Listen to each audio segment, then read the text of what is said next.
12 நன்மையை காணும்படி ஜீவனை விரும்பி நீடித்த நாட்களை ஆபேட்சிக்கிற மனுஷன் யார்? சொல்லுங்க. நன்மை யாரெல்லாம் பார்க்கணும்னு நினைக்கிறீங்க? நல்ல காரியங்களை என் வாழ்க்கையில் பார்க்கணும், நல்லதை பார்க்கணும் விரும்புகிறீங்களா? நீடித்த நாட்கள் வேண்டுமா? வாழ்வை விரும்புகிறீங்களா? அவர் சொல்கிறார், உன் நாவை பொல்லாப்புக்கும் உன் உதடுகளை கபட வசனிப்புக்கும் விலக்கி காத்துக்கோ. தீமையை விட்டு விலகு, நன்மை செய், சமாதானத்தை தேடு, அதை தொடர்ந்து கொள். சொல்லுங்க. சமாதானத்தை தேடு, அதை என்ன பண்ணு. இதை தான் பேதுருலையும் சொல்கிறார். போன வாரத்தில் வாசித்து பார்த்தேன். பேதுருல என்ன பண்ணுறாரு சொல்கிறார். சொல்லுங்க. சமாதானத்தை தேடு. பக்கத்தில் சொல்லுங்க. சமாதானத்தை தேடு. எங்கெல்லாம் பிரச்சனை வருதுன்னு நினைக்கிறியோ அங்கே போகாத. தயவுசெய்து இங்கே வந்தால் பிரச்சனை வந்துடும், ஒன்று இப்படி போனால் மாட்டிப்பேன் அப்படின்னு உள்ளத்தில் ஆவியானவர் உணர்த்துறாரா? அவாய்ட். சமாதானத்தை காத்துக்கணும். ஏன்?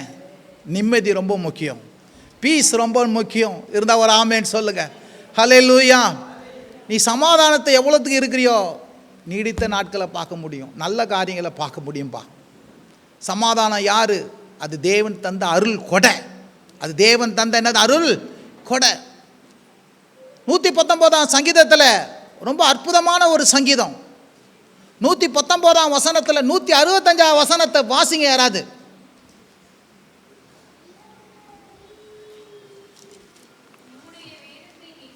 சொல்லுங்க. உமது வேதத்தை நேசிக்கிறவளுக்கு ஓ மிகுந்த சமாதானம் உண்டு. என்னம்மா நாளைக்கு போட்டுருவியா நீ? 119 120 பாருங்க.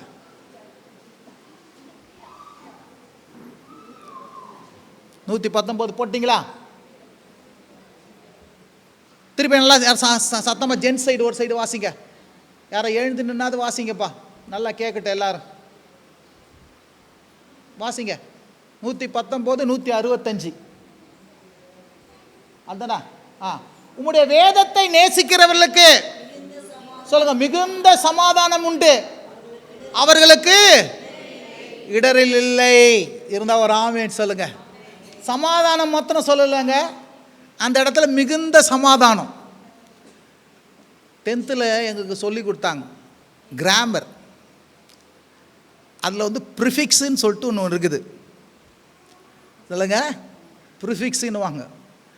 இந்த ப்ரிஃபிக்ஸ் என்னன்னா, உன்னை கூட்டவோ உன்னை குறைக்கவோ போடுறதுக்கு என்ன பண்ணுவாங்க? அந்த ப்ரிஃபிக்ஸை யூஸ் பண்ணுவாங்க. இருந்தால் ஒரு ஆமேன்னு சொல்லுங்க.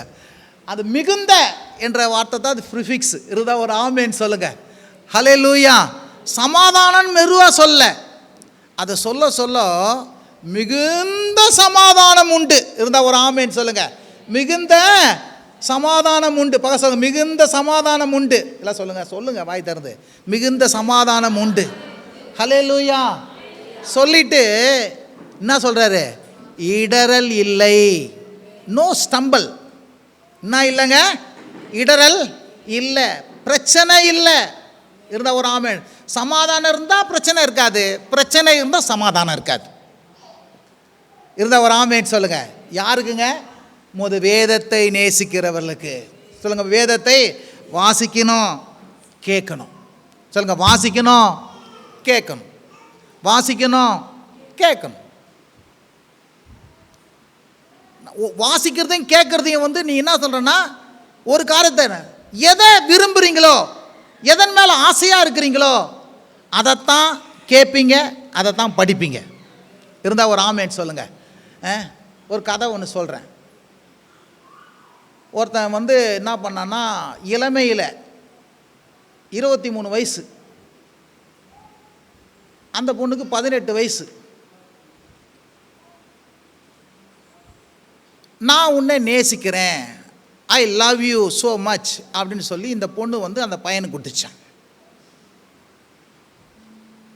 இப்போ இந்த கடிதத்தை வாங்கி வச்சுக்கினான். வாங்கி வச்சதுலேருந்து டெய்லி எடுத்து இந்த கடிதத்தை படிப்பானோ. நான் உன்னை நேசிக்க. திரும்ப ஒரு 2 நாள் எடுப்பானா, அந்த கடிதத்தை எடுப்பானா, படிப்பானா.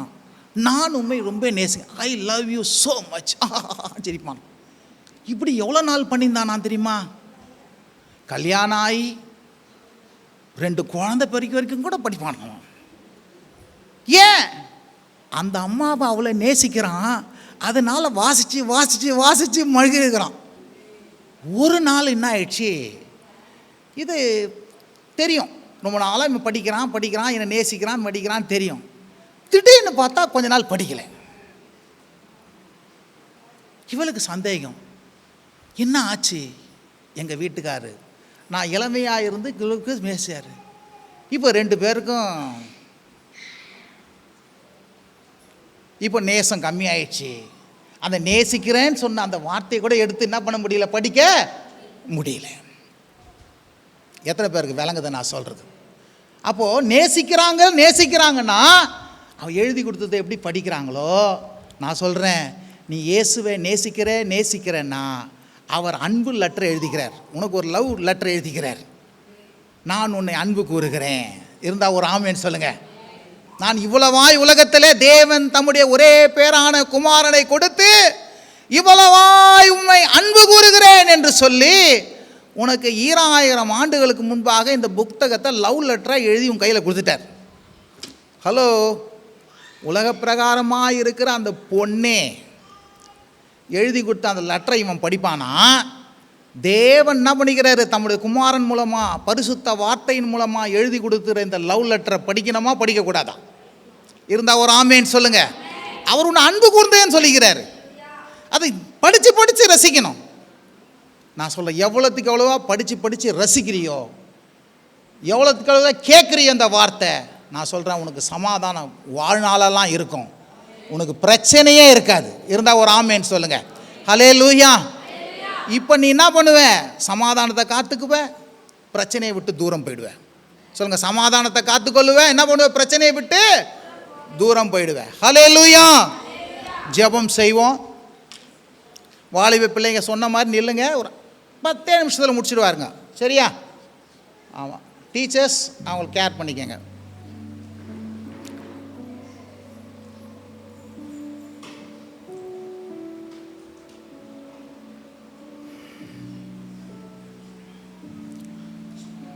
பிதாவே, இயேசுவின் நாமத்தினாலே திருசமூகத்து வருகிறோம். இந்த நல்ல நாளுக்காக உமக்கு நன்றி செலுத்துகிறோம். உம்மை நாங்கள் துதிக்கிறோம், உம்மை நாங்கள் ஸ்தோத்தரிக்கிறோம், உம்மை நாங்கள் புகழுகிறோம். சமாதானத்தின் தேவன் எங்களுக்கு சமாதானத்தை தர உமது சரீரத்தை பிட்டு கொடுத்து எங்களுக்காக தண்டனை அனுபவித்து இரத்தத்தை சிந்தி உலகம் கொடுக்கிற பிரகாரமாக இல்லை, உங்கள் இருதயம் கலங்காமலும் பயப்படாமல் இருப்பதாக என்று சொல்லி இந்த சமாதானத்தை கொடுத்து இருக்கிறீங்க. ஆண்டவரே, சமாதான கேடுள்ள இந்த உலகத்தில் நீர் கொடுத்த இந்த சமாதானத்தை எங்கள் வாழ்நாளெல்லாம் பாதுகாத்து கொள்ள அந்த கிருபையும் ஞானத்தையும் விவேகத்தையும் நீர் எங்களுக்கு தாரும் ஆண்டவரே. அப்பா, ஒரு நாள் நாங்கள் கவலைப்படாமல் ஸ்தோத்திரத்தோடு ஜெபத்தில் தேவனுக்கு தெரியப்படுத்த எங்களுக்கு உதவி செய்யும். எங்கள் சமாதானத்தை காத்து கொள்ளவும், சமாதானத்தின் தேவன் தாமே எங்கள் எல்லாவற்றிலும் பரிசுத்தமாக்குவேன்னு சொல்லியது போல நாங்கள் எல்லா பிரச்சனையிலிருந்து வெளியே வர, எல்லா பிரச்சனையை விட்டு விலகி இருக்க எங்களுக்கு கிருபை தாங்க. பொல்லாங்காய் தோன்றுகிற எல்லாவற்றையும் விலகி கிருபை தாங்க. எல்லாவற்றுக்கும் மேலாக ஆண்டவரே, ஓ உமக்கு ஸ்தோத்திரம். உம்மை துதிக்கிறோம், உம்மை நாங்கள் போற்றுகிறோம், உம்மை நாங்கள் உயர்த்துகிறோம், உம்மை நாங்கள் வாழ்த்துகிறோம். ஆண்டவரே, உமது வசனத்தை நேசிக்கிறவர்களுக்கு மிகுந்த சமாதானம் உண்டு என்று சொல்லி வாசிக்கிறோமே. ஆமாண்டவரே, அப்பா, நாங்கள் உம்மை நேசிக்கிறோம்ப்பா. உமது வார்த்தையை நேசிக்கிறோம். உமது வார்த்தையை கேட்கவும் வாஞ்சிக்கவும் அதை படிக்கவும் ஓடோடி வருகிறோம். ஆண்டவரே, எங்கள் வாழ்நாளெல்லாம் நீர் கொடுத்த அந்த அருள் கொடையாகிய சமாதானத்தை காத்துக்கொள்ள எங்களுக்கு கிருபை தாங்க. ஆண்டவரே, நன்றி செலுத்துகிறோம். இந்த நாளில் வந்த ஒவ்வொரு தேவ பிள்ளைகளுக்காக ஸ்தோத்திரம். ஒவ்வொரு பிள்ளைகளையும் ஆசீர்வதியும். கேட்ட வசனம் உள்ளத்தில் கிரியை செய்யட்டும். பரிசுத்த ஆவியின் வல்லமை கிரியை செய்யட்டும். சமாதானத்தின் தேவன் தாமே இவர்களை நடத்தி அருளும், இவளை காத்துக்கொள்ளும். இவருடைய குறைகளை எடுத்து போடும், வேதனைகளை எடுத்து போடும், துன்பங்களை எடுத்து போடும், பாரங்களை எடுத்து போடும். ஆண்டவரே, விரும்புகிற காரியங்களையும் வாஞ்சிக்கிற காரியங்களையும் எதிர்பார்க்கிற நல்ல காரியங்களை நடக்கட்டும் இயேசுவின் நாமத்தினால. தேவன் பெரியவர், பெரிய காரியங்களை செய்யுங்க ஆண்டவரே. இயேசுவின் நல்ல நாமத்தினால் செபிக்கிறோம் எங்கள் நல்ல பிதாவே. ஆமென், ஆமென், ஆமென், ஆமென். என் ஆத்துமாவே கர்த்தரை ஸ்தோத்திரி, என் முழுவலமே பரிசுத்த நாமத்தை ஸ்தோத்திரி. என் ஆத்துமாவே கர்த்தரை ஸ்தோத்திரி, கர்த்தர் செய்த சகல உபகாரங்களையும் மறவாதே. ஆமென். நம்முடைய கர்த்தராகிய இயேசு கிறிஸ்துவின் கிருபையும் பிதாவாகிய தேவனுடைய அன்பும் பரிசுத்த ஆவியின் அன்னின் ஐக்கியமும் சமாதானமும் என்றென்றும் நம்மோடு கூட இருப்பதாக. ஆமென். Praise the Lord.